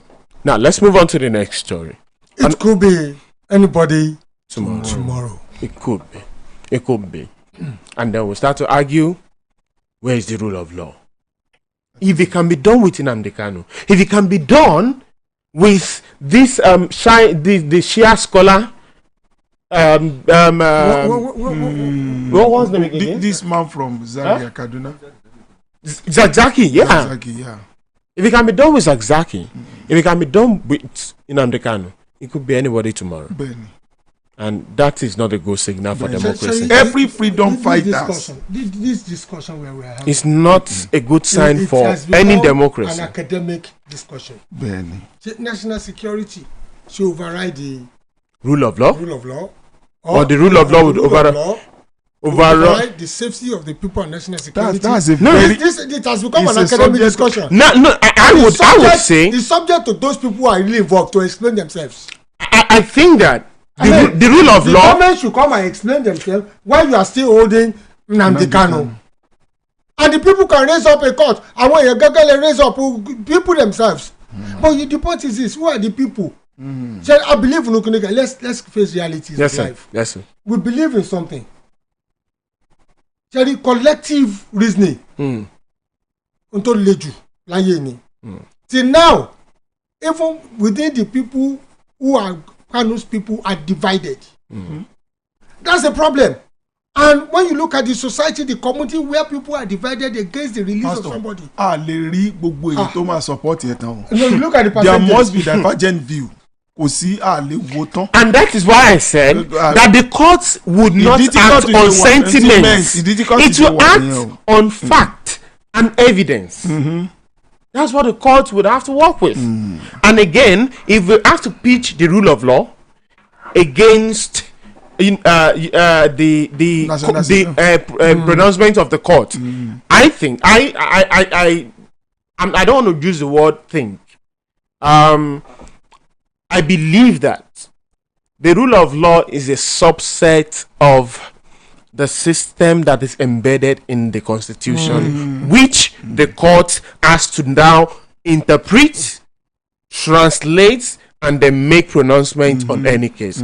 That's how it works. If that bail has been declined, and you know this country, court can't give judgment in bail. Court can't give judgment in bail. Irregularities in the judiciary. Irregularity, even the judiciary itself is confused. I think they're confused. I think the Supreme Court is supposed to have done justice to that. Come on, rely on the appellate court. Whatever they say, I think is law. So I wonder your country. Should we aim for the reality, for the ideal, while looking at the stark reality in front of us? We should. We should. Honorable Speaker, we should. About? Wait for the ideal, while the stark reality is looking at our faces. I'm a realist. And in realism, idealism may not have its way. And sometimes, when, I don't want to use the word, the lack controls the level of idealism, realism becomes invalid. So it depends on what happens. Contextual new. Contextual only. I cannot say this one override this. It is contextual. Context anyway. The situation that is happening at that point in time may determine the action you will take. Let me pick this point. Mr. Mohammed Olanwaju said it happened to Assange for good 7 years in prison because he told the truth about the wrong found about the war in Iraq and Afghanistan. Okay, Assange. Now, I'll put context to that. I think it's a slightly different situation. One, Julian Assange was indicted by the by the United States for leaking documents that related to national security. But then he ran out of the US to the UK to seek asylum, right? And it was granted. So what they are currently on right now is extradition deal with the UK saying no, we don't want to. And I think there's been some development on it in the past few days thereabout. So, but I mean, what we're saying is the supremacy of the rule of law is essential. That is it. Okay, now the story the next one tá fẹ́ bọ́ọ̀lù yìí. Lọ́n fẹ́ mi. Kàn pé jò ní àfẹ́ mọ̀ yín wọ bàálù. Bẹ́ẹ̀ ni. Ẹlẹ́ lọ Àbújá. Bẹ́ẹ̀ lọ. Torí pé ẹ lè gun bàálù. Irọ́ bá jọgùn mi bá. Ẹ má wọrí agùn. Mo lu ẹ̀ ńkọ́. Tó sọ nípò trust bàálù ó lè fẹ́ mi ara ẹ̀ wọ́n. Tó sọ nínú. Olú bẹ́tà kó lọ wọ mọ́ọ̀lù ẹ̀ wá sí Àbújá. Mọ́ọ̀lù ẹ̀ ńkọ́ ẹ̀sẹ̀ lè wọ mọ́ọ̀lù ẹ̀. Ẹ lè wọ mọ́ọ̀lù ẹ̀. Abọ́nu plane tẹ bá kíkẹ́ tẹ́ pọ̀ bí wọ́n dáná gbé. Ìbọ̀lẹ̀ ti rí yùn. Tí pilot gan fi aṣọ nu ojú. Nígbà tí wàlẹ́ ilé ológo yanu. Nígbà tí ọba wa rí ìrìn dandan wà ní. Kò sí mọ́ṣẹ́. Kò sí ní yóò fọwọ́rọ̀ lókè ẹ̀gẹ́jẹ̀. Tí pilot gan fa aṣọ nu ojú pé èéfì pọ̀ nu plane. Ẹ rí pé ilé ológo yanu. I have once taken Nigeria Airways in 1996. Like the Nigeria Airways, Nigeria Airways, wow. In 1996. And for the next 2 hours, till Abole ni Muritala Mohammed Airport, wọ́n kó wá síbi kan ní etí wá ti di. Wọ́n pè é ní pressure. Àgbà etí everybody ti di. Àgbọ̀n kankan mọ́ nítorí wọ́n bá sọ ìwọ gangan gbọ́ fúnra ẹ̀ mọ́. So we have to be put somewhere. Atẹ́gùn wa ń fẹ́ sí etí yẹn ńlá díẹ̀díẹ̀. I was not surprised that eventually Nigeria Airways went to extinction. Why? Because of improper maintenance. Well, And it is reminiscence of what happens in in this country, what this country is and known for. I lack a culture of maintenance. I lack a culture of maintenance. So a lot of things tó lè last 10 years. Let me tell you, tí UK bá ń lo plane fún 20 years, lọ́sùn lò. Tá a bá ra plane tí ò ju 6 years lọ, tí wọ́n ti burú ju ti UK lọ. Torí pé bá a ṣe ń lò. Because of maintenance. Àwọn tó tún maintain ẹ̀ gan wọ́n tó lè jí ìkàyọ̀ ọ̀bẹ̀ kan tó dá padà pé kò náà mo tún ta padà. Bẹ́ẹ̀ni. So it's a bí problem. bí local driver náà ni ẹ bá ní wọn lọ pọ táyà àwọn á ló ti bàjẹ́ táyà yẹn náà ni wọn. ẹnìkan tẹ̀ ti change táyà mi rí tó yẹ pé kò mọ̀ pé mo sàmì sí táyà yín. táyà mi. kí ló tẹ̀yìn náà tún sàmì sí táyà. mo dà mọ́ ni. ẹ fi signature sórí táyà. ẹ sọ fún ọ mo ti ra sìmẹ́ǹtì rí tí mo sì lọ lọ́dọ̀ ẹ̀ tí mo ti kó mo sì sáyẹ̀nsì kọ́nà 20 ni kò mọ̀ mo sì kó fáwọn tí ó ṣiṣẹ́ gbọ́ mi dáadáa grey. yes sir mo ń gbọ́ yín ẹ tí mo fẹ́ lo ìgò mi padà. nígbà mo débẹ̀ wọ́n ní sìmẹ́ǹtì ti tán wọ́n ní ká kó gbogbo pépà rẹ̀ jáde nígbà wọn kó pépà jáde tá ti mú màá ní jù yẹn bì bóyá fìyẹn bì bóyá fìyẹn bì. wọ́n ní kí n mọ nǹkan fẹ́ ṣẹlẹ̀. wọ́n fìyẹn bì wọ́n á sọ fún wọn nínú 20 mẹ́jọ péré ni tèmi ń bẹ̀. nínú 20. méjì tó bá fara gbágàn náà lè bá wọ́ọ̀rì wọlé. bí àwọn indian film tó máa ń dá tó bá fọwọ́ gbágàn náà bí táwọn lo sìmẹ́ǹtì fún sìmẹ́ǹtì mẹ́jọ péré ni tèmi tí wọ́n lò. wọ́n wá wò pé wọ́n wojú ara wọn. mélòó lẹ́ra 20 kọ́ lẹ́ra ni 20 ni. ìyókù wọn kọ́. ibi tí mo sáyẹ̀nsì wọn àmọ́ wọ́n á sọ fún wọn mo ní sẹ́rí mo sáyẹ̀nsì bíi ẹ ti rí báyìí oní jìbìtì ni wọ́n á pọ̀ ọlọ́pàá náà mọ́ ni àwọn ò dá padà. wọ́n ti ta nàìjíríà nìyẹn o wọ́n ti ta sìmẹ́ǹtì yín. wọ́n ti ta. ọ̀rọ̀ ni ẹ̀ sáyẹ̀nsì o. mo sáyẹ̀nsì ni tí wọ́n gbọ́ mo sáyẹ̀nsì látọ̀dọ̀ tí mo ti rà á mo níjọ fún mi tempo.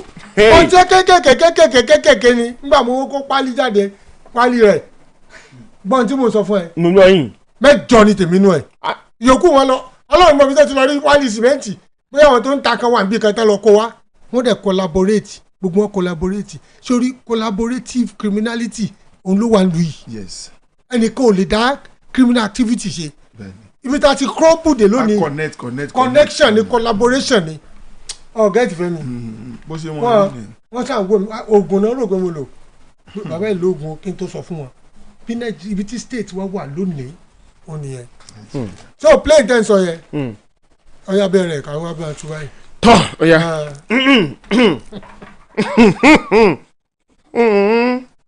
okay story tí a fẹ́ mú mi ó ní 5 presidents spend 214 billion naira billion ni o 214 billion naira flying around the world. Yeah, president America ni o bóyá ti UK ni o nígbà táwa wò wọ́n ní àwọn president Nigeria ni 214 in this republic which started in 1999. 355.5 million plane. Okay, $355.5 million plane fly into controversy. You have to for right or fly into controversy. None. A Nigerian's first citizen has 10 planes. The Pope of the Vatican, the Prime Minister of Britain, the Prime Minister of Israel, the President of Singapore. They have none. Gbogbo àwọn tẹ́ dárúkọ yẹn wọ́n ní. None. And these are economies that. Singapore wọ́n ní. At all. Israel kò ní. At all. They do not have a presidential fleet. They don't have a presidential fleet, but they have access to other fleets. We are going to look into that. They have access to other fleets. Okay. Okay. Now let's look at some more details right now. Now The story says that has moved to purchase 2 additional aircraft, right, for the presidential air fleet, continue to generate divergent reaction. Staggering report has said that between 1999 to date, 214 billion naira. That is the amount that we have spent so far on that. These are expenditures were incurred during the administration of President Olusegun Obasanjo between 1999 and 2007, followed by President Umar Musa Yar'Adua between 2007 and 2009. Then President Goodluck Jonathan from 2009 rather till 2015, and then President Muhammadu Buhari from 2015 to 2023, and then the current President Bola Ahmed Tinubu. Now, the specifications of the fleets, of this air fleets, they are quite sophisticated, and the price for it, the cost for it is also very, very, very, very much on the eye side. But Pastor, having a presidential fleet, what does it do to the dignity of a nation? I mean, why when we go on foreign trips? Let me first of all because this story, sorry for cutting you short, this story will look at the good, the bad, and the ugly. What does having a presidential fleet, what does it do to the standing of a nation within international space? Kia ni baalu ti president wa ko wọlé kí wọ́n rí pé ó kó ẹrù wọlé ẹgẹ́ kó kó ẹrù wọlé rẹ̀ cha ṣé ọ̀nà wo ni ó ń gbà ran báwọn èèyàn ṣe máa fojú wo orílẹ̀-èdè wa, status wa among other world leaders? Does it do anything at all? It does. And let me explain some few things. America have Air Force One. Sure. The president just doesn't fly in any plane. Singapore, I mentioned at Israel, one the nation's carrier. And they have specific ones. You know our nation carriers to allocate for president one conscious fleet. To allocate Singapore around national flights one. Because you want charter plane from their national carriers. Near one planes, the one low. Nothing carry one. Nothing go on carry. And they do maintain those planes to the highest standard. Nobody would want to risk the life of their president. Of course, nobody should. No country should. No country should. No country should. We know what happened in Malawi. We know what happened in Iran. Yes, which is even a lot more recent. And the Iran situation is even sorry to cut you short. One planes you want low. Torí sanctions from the West. One spare part àwọn plane yẹn rà mọ́. Ó ti pẹ́ from when the Shah of Iran was there. So torí ẹ ó jẹ́ ara wọn ìdí tí irú crash yẹn tó ṣẹlẹ̀. Now, Nigeria doesn't have its own carrier again. Aruku Shankar tí Buhari tán fẹ́ ṣe ń gbà yẹn. Tán sáré gbé wá tán lẹ̀ tán kún lọ́dà. Tán gbé flag Nigeria sí. Ethiopian Airlines náà lọ gbé kan nínú tí wọ́n gbé wá. Ngbà yẹn tán fẹ́ gbé fún Nigerian carrier. Àṣírí yẹn tú wọ́n stop ẹ̀. If you know what destroyed Nigerian Airways, I told you my experience. Nigerian Airways, 81 D for 2 hours. People to wọnú mọ́lù ẹni, we call it pressure. Now, kò sí national carrier àti president wa tó lè mú nínú national carrier wa tó lè sọ pé ẹ̀jẹ̀ ń lò ó. Are you getting what I'm saying now? The 214 billion tẹ́ sọ yìí, president kan ló kó sápò, and that's why we don't have a very good structure, a very good system in this place. Ẹ má gbàgbé pé of recent ni Keyamo ló sọ pé ọ̀pọ̀lọpọ̀ àwọn private jets tó wà níta wọ́n fi ń kó drug ni, ọ̀pọ̀lọpọ̀ wọn kò tiẹ̀ ní adequate paperwork licenses ọ̀pọ̀lọpọ̀ wọn ammunitions na fi ń drop kiri. So Keyamo just came out láwọn tó ní private jet Nigeria ó nìyẹn and we don't have a national carrier. If you don't have all that kí lè expect kí president ṣe kó lọ mọ airplane láti Tokyo láti Chad láti ẹ̀jẹ̀ one plane yín ká fi fly president wa. From inception láti ní national presidential fleet na manage. Of course you can say it is too much. ẹ mọ́ gbé ìpè lára fleet ara àwọn air force plane jet wọ́n bẹ́ẹ̀ o tí wọ́n ń lò don't look for personally for the president. So what we should be looking at only wípé kí ni condition before kato judge what is the condition of those planes tani number one because they call it molue type.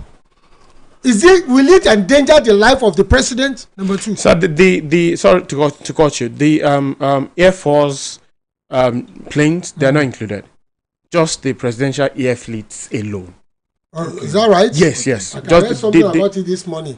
It's just the presidential air fleets alone. Are those planes in a good order? At our jets, they won't know. If it is a good order, why is the president not using them? Those are the questions. Now, who put those planes in such a situation? Sherry, if you don't go to the basics, to the root of this problem, we will never be able to solve it. There's nothing wrong. Go can you plane there 19 years? Number maintain that to shida ke ma lo. Yes. Do you understand mo so? And e dey le plane ko ju 6 years lo ko ma se lo mo. Mo jẹ́ pé ètò ti lò fún 15 years nílùú mi ni wọ́n gbé wá sọ́dọ̀ wa tí wọ́n tún kàn tí wọ́n tún refurbish kan tó gbé wá fún wa. So by the time tá bá bẹ̀rẹ̀ sí lò 6 years is gone. Ó dẹ̀ depend lórí usage àti maintenance. In fact eléyìí tó padà di pé àwọn House of Assembly tó fi ní àwọn fẹ́ tó fi approve pé in tó fà gan ni pé the current Boeing 737 is 19-year-old already. 19-year-old. 19. And not properly maintained. But the point is this, Cherry, deception pọ̀ nílùú ìjẹ́. Tí mo sọ bẹ́ẹ̀ ni pé Akpabio came out to say kò sí nǹkan kan tó jọ discussion yẹn. Bẹ́ẹ̀ni ó sọ.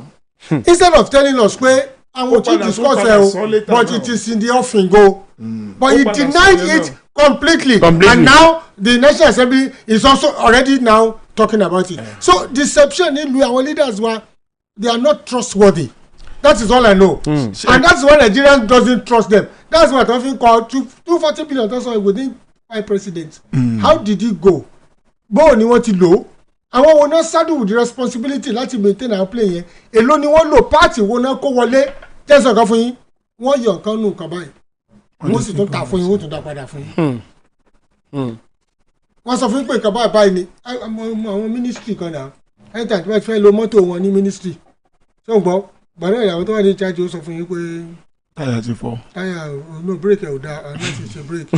Something will come out for them to get money. kọ́sá ti lè rọwọ́ gbà. That's it. Of recent mo sì wo àwọn kan ní mo pé ó ṣe dé pé time tó bá fẹ́ lo mọ́tò lẹ́sẹ̀ pé ẹ fẹ́ service how many times lè service mọ́tò. Wọ́n sọ pé break ẹ̀ ò dáa o wọ́n sọ pé táyà ti o just because they want something. This is reminiscence of what happens in this country.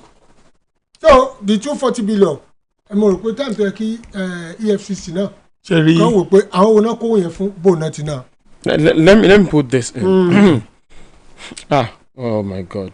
For my God, story yẹn ó ń ro mí ní orí ó ń jẹ́ kí ibi iwájú orí báyìí ọkàn fọ́ mi. Láwo BPL. Iwájú orí nǹkan báyìí kàn fọ́ mi. In terms of budgetary allocation, this is what it is. The federal government under President Bola Ahmed Tinubu, he earmarked 20.5 billion naira in the 2024 budget for the presidential air fleet. Right? That's 20.5 billion. Why 12.7 billion and 13 billion naira were budgeted for the presidential air fleet in the 2023 supplementary budget and the 2023 budget. Okay, we had the budget and then the supplementary budget. So the first budget only 12.7.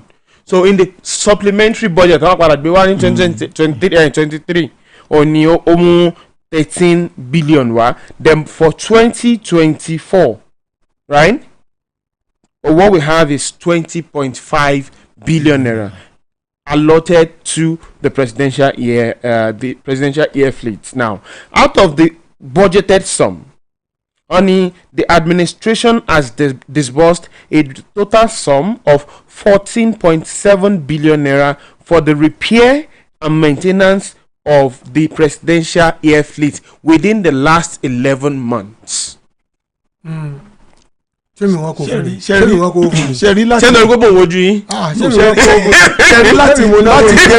láti get play mi fún Nàìjíríà ṣe get it kò sí nǹkan tó bá dín bẹ́ẹ̀ bọ́ ibi tọ́rọ̀ wà ní pé kọ́kọ́ sóòótọ́ lórí pé ṣé wọ́n fẹ́ get play mi eléyìí ta ní kí ni nǹkan tó eléyìí tó ṣe mọ̀ pé bí wọ́n ṣe náà fẹ́ get ẹ̀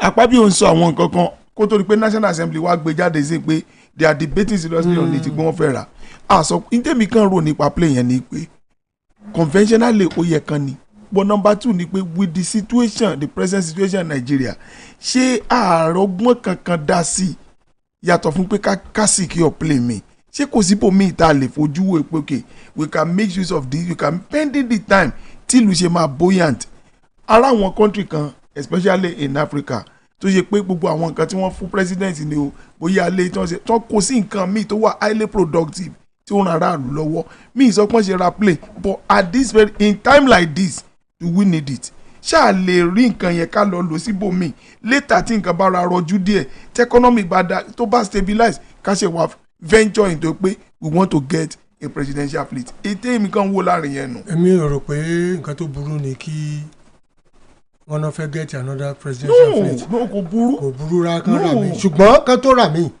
bóun náà ti ná àwọn owó tí wọ́n kó fún wa. wọ́n lè ẹ̀kọ́kọ́ ìbọ̀jẹ́tì kí lè fi ṣe nínú plane kí lè fi ṣe nínú plane àwọn ológbowó yẹn àwọn olópin àwọn yẹn kò wọ́n lè lò wọ́n lè gbé plane lọ. Number 1 number 2 ṣáà plane yóò ṣe é lò rárá mọ́ ni. tí ìjẹ́ kó jẹ́jẹ́ wò ná you can't just come in kẹ́kàn sọ pé kò wọ́n tó máa bá a nà. tọ́wọ́ bí a risk èmi náà lè bá wọ plane tó ní risk o inú odò ni ó lọ tó lè mọ̀ wẹ̀wẹ̀ kiri èmi ò lè bá wọ̀. so if tọ́mọ rí pé cherry plane ni the only thing tẹ́ pé tí little thing bá ṣe don't risk it. ó dàbọ̀ nìyẹn. so if they know pé our plane yìí it cannot be in use again kò tí ẹ̀ sí kó má wà ní iye bó ṣì ń fò let them sell it sell it off kọ́mọ auction tó mọ̀ ń ṣe. kákẹ́ mọ́mọ́ dídí kan pé anáwó sígbó àtú nígbó àtú. àbá another one for the president àfẹ́ kí president wọ́n jábọ́ ṣùgbọ́n àfẹ́ accountability and transparency. Okay, let me check it. I'll give you some numbers now and also some perspective from the past. Now, these are budgetary allocations for the presidential air fleet between the year 2011 and 2024, right? In 2011, it was 17 billion. 13 years. In 2012, it was 3 billion, surprisingly. And then in 2013, 7.5. In 2014, 7.9. 2015, 5.1. 2016, 3.6. 2017, 4.7. There was in 2017. In 2017, 4.37. In 2018, 7.2. In 2019, the same 7.2 as well. 2020, 8.5. 2021, 12.5. 2022, 12.4. 2023, 25.7. And 2024, 20.5. And critics are saying that the quality of, the specification of the planes in the presidential air fleets are way too, they are less sophisticated considering the amount that is budgeted for them. Did you get the point? But owó tí wọ́n bá budget fún àwọn plane tó wà ní presidential wọ́n reflect pé ẹrú owó ìwà budget ti fún wọ́n kó jẹ́ nìyẹn náà wọ́n kó jẹ́ nìyẹn. kèké pẹ̀lú irú àwọn owó báyìí ó yẹ ká lè rí tó máa ní quality tí ó máa jù báyìí lọ. ká fi mọ̀ pé lótìtọ́ irú owó yìí ni wọ́n ná síbẹ̀. ni wọ́n ná síbẹ̀. ìdí tá a ṣe sọ̀rọ̀ accountability nìyẹn. ìdásí kó yẹ ká kọ́kọ́ wádìí bó lẹ ṣe sowó àwọn àkọ́kọ́ yẹn àwọn kan ló kàn gbowó yẹn tó ń pa sápò náà. ṣẹ́rí 20 we wouldn't have been encountering this kind of problem. 20 billion tó ń ṣe yẹn if you look at the exchange rate early fall. It's a factor too. It's a factor. It's a factor. It's a factor. You can't take it away. I think it's a factor. Because nǹkan tó ń ṣe ní 3 billion tẹ́lẹ̀ now should be around 30 billion now. Because of the exchange rate. We know. Tẹ́ bá wo bí ó ṣe gbogbo àwọn prices tó ń sọ gan omi olókè yóò tún wá lẹ́kọ̀ọ́ yóò tún wá kàn. The point is ó reflect the economy ṣe rí gbà yẹn. jẹ́ sọ́wọ́ tí wọ́n ṣe budget fún wọn. Yóò ṣe kan rí. Speaker ṣe wọ́n ti ṣe budget rárá. Mo wà níbi tí wọ́n ti ń ṣe àti ibi tí wọ́n ti ń ṣàpapín mo fi ti kọ́ ni. Sórí táwọn tó ń fẹ́ ministry wọn bá fẹ́ ṣe budget wọn wọ́n mú budget last year jáde. Ó ń gbọ́ àwọn pé èlò la budget last year ẹja fi díẹ̀ kan wọ́n fi kan èlò ibi wo àṣeyìí fẹ́ tú reduce ibẹ̀ wọ́n reduce ẹ̀ ẹja reduce wọ́n tó fowó kún bò mí. Imagine the ministry mọ budget the same computer for the same office every year.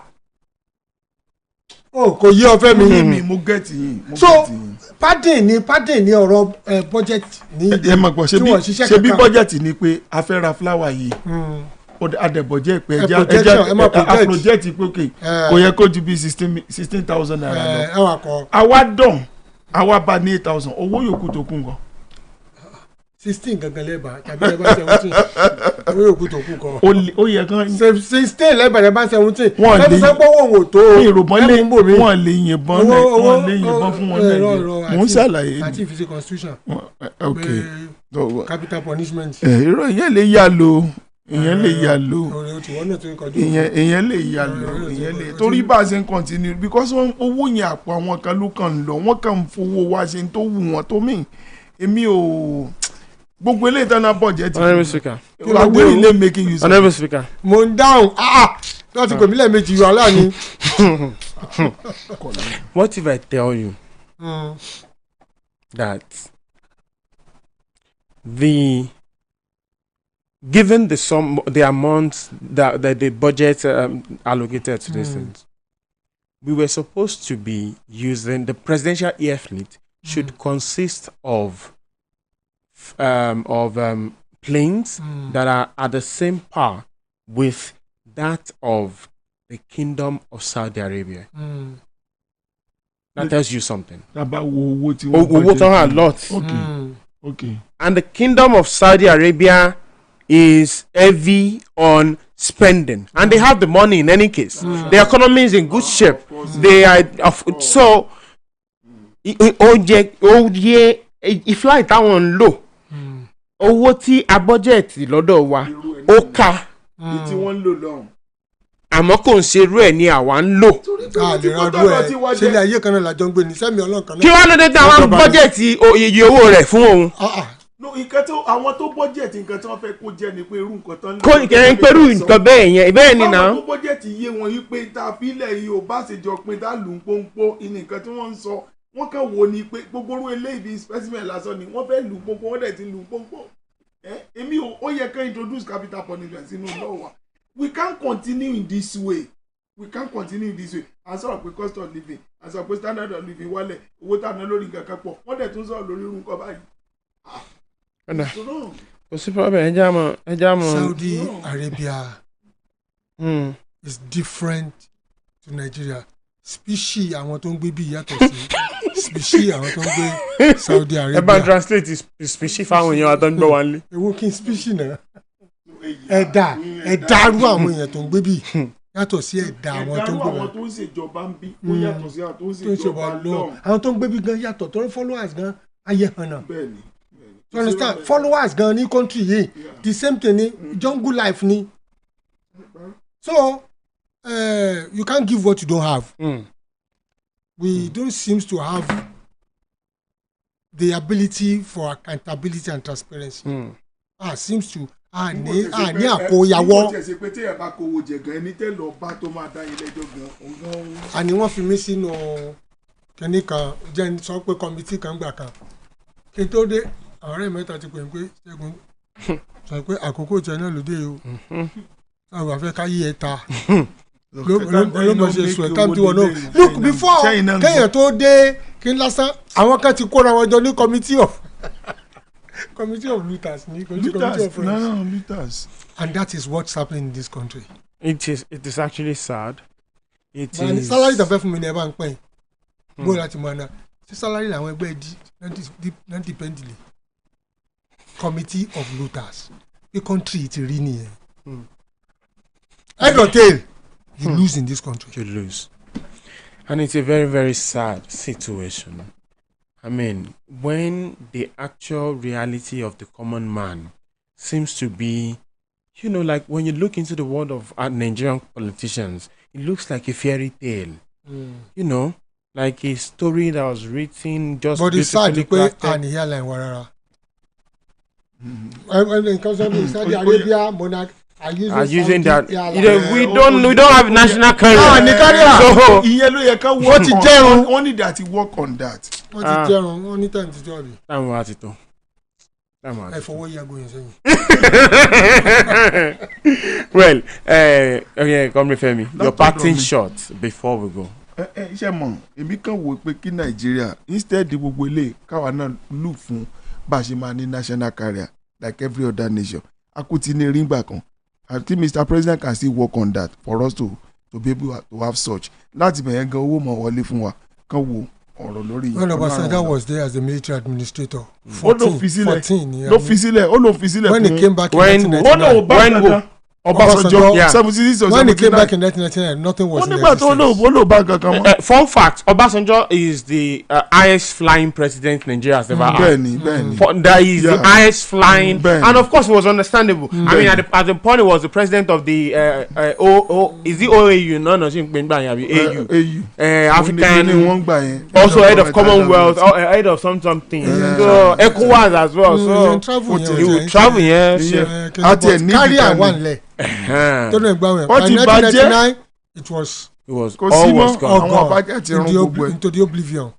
So Ṣẹ́gun Ògúngbẹ̀yìn ló kọ ni. That's a very good parting shot. That's a very good parting shot. Well, but I don't know how best to express this, but we do hope that at some point political pragmatism reckons with the reality of the common man in Nigeria.